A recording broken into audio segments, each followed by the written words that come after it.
Thank you. Hello. Thank you, Sam and Lynn, for inviting me here tonight. I probably shouldn't let Sam know that rehearsal of this speech has been running at like 15, 20 minutes. So, the title of tonight's event, Inspirational Ideas, got me thinking about a couple of emails I've had recently. As Sam mentioned, one of the recent projects I did was for Ringo Starr, and shortly after that it was Linkin Park, and so I've been lucky enough to get emails and messages from everybody all over the world, which is awesome. And something that I've been asked a lot is, where do I get my ideas from? And what inspires me? And I always find that like a really difficult question to answer, so I thought I'd sort of try and talk about that tonight. And I guess it couldn't have come at a more opportune time, because I sort of spent the summer being reminded of why I decided to pursue a career in film. I just got back from 2 months in London. I grew up there, so I spent the summer back in the family home.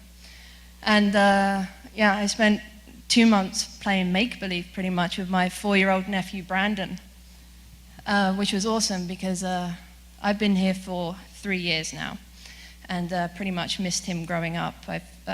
We've had a Skype relationship. I've been his Skype aunt, so we really got to bond, playing make-believe and creating these characters. He would give me a character. I'd play multiple characters a day. He seemed to think that actually the Incredible Hulk suited me quite well. I played that more than any other character, which after a while it does things to your self-esteem. But I got over that, and luckily for you, there aren't pictures of that. So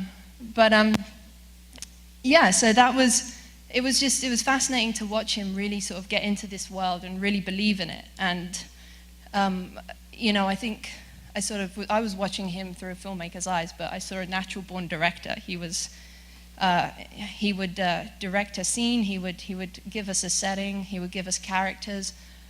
Just to talk about one of my favorite ones, we did this every day, but he made the Garden Slide, a pirate ship, and we were pirates. And the grass was shark-infested waters. And so after a rather dramatic fall from the boat, he started rolling around in the grass because the sharks were getting him. And but luckily, he escaped. And he calls me over as a doctor. I'm now a doctor. And we decide that he decides that the best way to resolve this story is to make him a robot. So, that's what happens, and we continue from there. But it was just fascinating to watch him create and craft this story and sort of instinctively know what he wanted, what he needed and what felt right for him in this story. And I couldn't help but relate it to what I do. I mean, I saw a filmmaker in him. At 4, he's already got the narrative arc down. But so I couldn't help but relate it to what I do. And that is take ideas, take what is presented to me, and imagine what it could be. Put it in a world where anything is possible. And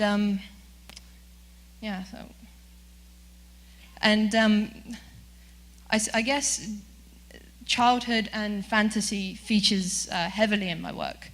And that's not to say that that's solely what I work with, but it's probably safe to say that these are the pieces that I guess best represent me as a director. So this sort of summer couldn't have come at a more opportune time, as I'd sort of been working on a few projects that I feel didn't really represent me. And so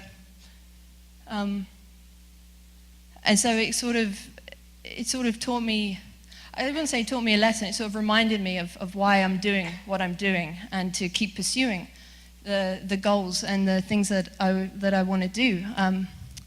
Obviously, from music videos, feature filmmaking is the dream. So, and I'm currently embarking on a lot of, currently embarking on a lot of documentary work. So, just to sort of talk to you a little bit about the end of my summer, I was reminded of another important lesson, and that's to stay curious. It's something that I've always tried to be aware of, and something that I think is a huge part, an important part of being creative in whatever field you're in. And just before I left, he was sort of entering that stage. I call it the why stage, and I'm probably sure those of you with kids or nieces or nephews or siblings or whatever understand that. Like, he would ask why after everything. And I thought it was quite cute. It was quite fun. I became really aware of how I was answering, of how I was presenting the world to him.